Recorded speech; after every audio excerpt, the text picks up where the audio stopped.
Hier, mercredi 25 mars 2020, l'honorable Soumaïla Cissé, en campagne donc dans la circonscription électorale de Niafunké, a quitté le matin Niafunké pour se rendre dans la commune de Saraféré. Après s'être entretenu avec nos militants à Saraféré, il devait continuer sur la commune de Koumaïra. Je vous rappelle que la commune de Koumaïra est distante de Saraféré d'à peu près 20 km. Et l'honorable Soumaïla Cissé a quitté Saraféré aux alentours de 15 heures avec une délégation composée de 12 personnes à bord de 2 véhicules 4x4. Lui et sa délégation donc étaient attendus à Koumaïra vers 16 heures. Et depuis ce moment jusqu'à ce matin, on n'avait pas reçu d'informations de lui et des membres de sa délégation. Hier soir, le parti, l'URD, en rapport donc avec le cabinet du chef de file de l'opposition, nous avons créé une cellule de crise qui est installée ici. Nous avons annoncé l'information dans un premier temps, dans un premier communiqué, et ensuite nous avons vu que les informations erronées sur leur libération étaient sur les réseaux sociaux. Dans un deuxième communiqué, on était obligé de rectifier pour que tout le monde soit sur la même longueur d'onde. Et nous avons annoncé donc dans un troisième communiqué la mise en place de cette cellule de crise. Entre-temps, depuis le début de nos inquiétudes sur leur disparition, toutes les autorités de notre pays ont été informées. Le ministre de la Sécurité a été informé, le Premier ministre a été informé, et également les ambassadeurs, la MINUSMA et Barkhane. Le Premier ministre s'est engagé à les associer également dans les activités de recherche pour qu'on puisse les retrouver sains et saufs. Le gouvernement même a passé un communiqué sur leur thème, vous êtes déjà au courant de ça. Alors ce matin, nous avons reçu des informations. Les informations selon lesquelles la délégation a été scindée en 2 groupes.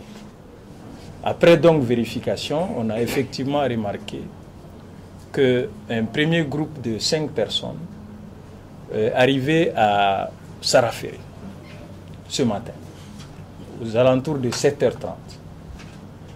Ils ont été, une partie de ce groupe a été envoyée à Niafunké, parce que tout simplement, il y a 2 qui étaient blessés.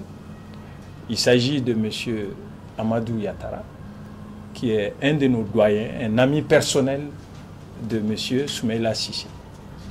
Et ensuite, un de nos jeunes, du nom de Vie Banou, qui a été également blessé et qui est parti ce matin à Niafunké. Malheureusement, au cours des opérations d'enlèvement, parce qu'en fait, ils ont été enlevés par un groupe armé, nous ne connaissons pas leur identité. C'est des hommes armés, pour nous, non encore identifiés jusque-là. Ça, il faut être clair.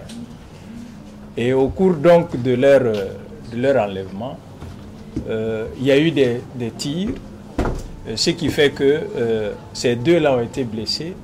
Et également, le garde-corps de Soumaïla a été touché par balle. Malheureusement, il n'a pas pu survivre à ses blessures. Il a rendu l'âme. Il s'agit de M. Mohamed Cissé. Son corps a été envoyé à la morgue du centre de référence de Niafunké ce matin, au même moment que les blessés, les 2 blessés qui sont arrivés à Niafunké. J'ai parlé de 5 personnes. Les 2 autres les 2 autres rescapés sont restés à Saraferi. Il s'agit de M. Draman Koulibaly et de M. Mahamadou Yattara, qui est le fils du doyen Amadou Yattara, qui a été touché par balle également. Donc, tout ceci, à l'exception donc du garde-corps, les 4 autres sont de Niafunké. Ce sont des militants de Niafunké. Ils n'ont pas quitté Bamako pour aller avec l'honorable Soumaïla Cissé. Quand il quittait Bamako, il était avec une délégation. Et cette délégation, avec 2 autres de Niafunké, y compris lui-même, sont à cette heure-ci entre les mains des assaillants. Donc pour l'instant, l'honorable Soumaïla Cissé n'est pas libéré. Contrairement à toutes les informations erronées qui circulent sur les réseaux sociaux. L'honorable Soumaïla Cissé, à cette heure-ci, 11h30, nous n'avons pas encore d'informations plausibles ni de confirmation de la part de la partie gouvernementale, ni de qui que ce soit, pour attester effectivement qu'il a été libéré. Donc, il n'a pas été libéré. Les autres membres de la délégation ne sont pas encore libérés. Donc, il était bon pour nous de vous informer de cette situation. Et cette cellule de crise a l'obligation de continuer à vous informer et à vous donner surtout la bonne information. Parallèlement donc à tout ce qui se passe, au niveau de la cellule de crise, nous avons formé diverses délégations. Une délégation est présentement en train d'aller dans la famille du défunt pour présenter nos condoléances et surtout soutenir moralement la famille de M.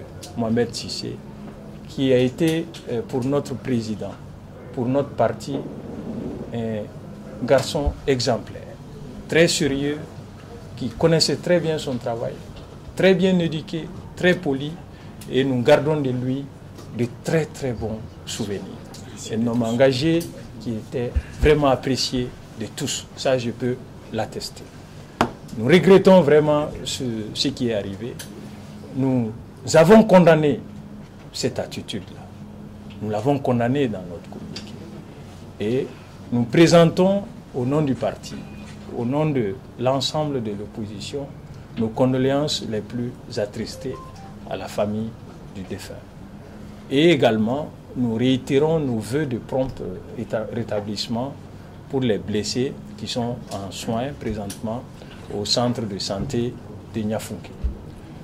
Donc une autre délégation de la cellule de crise est en cours de route pour rencontrer la MINUSMA, essayer de donner les informations, les bonnes informations, et la même délégation va rencontrer demain, s'il plaît au bon Dieu, le ministre de la Sécurité pour toujours les remontées d'informations. Donc voilà grosso modo ce qu'il y a comme information. C'est un point de presse. Nous tenons à préciser, que nous ne connaissons pas l'identité des assaillants. Nous ne connaissons pas les motifs de leur enlèvement. Il n'y a pas de discussion en cours autour des rançons. Parce qu'il faut être clair, c'est un point de presse. Je fais tout ça pour éviter les questions. Il n'y a pas de rançon, il n'y a pas de discussion. Et ce qui est sûr, les informations qui nous parviennent, c'est qu'ils sont quelque part au Mali en bonne santé. Voilà ce que je peux dire.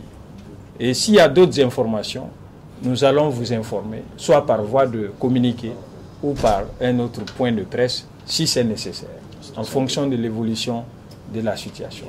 Nous voulons vous rappeler qu'il faut vous en tenir uniquement à nos documents officiels, à nos communiqués officiels. Toute autre information, en dehors de ce staff qui est là, n'engage pas l'URD, n'engage pas l'opposition par rapport à cette affaire. Nous tenons à le préciser parce que nous ne voulons pas qu'il y ait des spéculations autour de cette affaire. Nous sommes dans la douleur.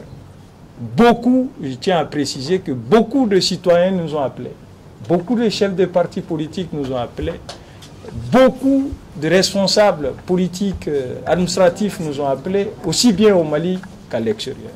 Vous savez que l'honorable Soumaïla Cissé est un homme de l'Afrique. Il a passé un bon moment à l'UEMOA. C'est un homme très connu, un riche carnet d'adresses.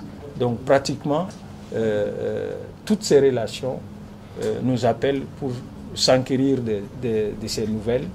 Et parce que depuis hier, depuis qu'on a annoncé la nouvelle de son enlèvement, je peux vous assurer que, en tout cas, pas mal de responsables de l'IRD, aussi bien à l'intérieur qu'à l'extérieur, n'ont pas fermé l'œil. Donc je tenais à faire cette mise au point pour que vous ne vous fiez pas aux informations, à d'autres types d'informations, souvent qui peuvent soit révolter ou induire à l'erreur. Voilà les raisons de ce point de presse.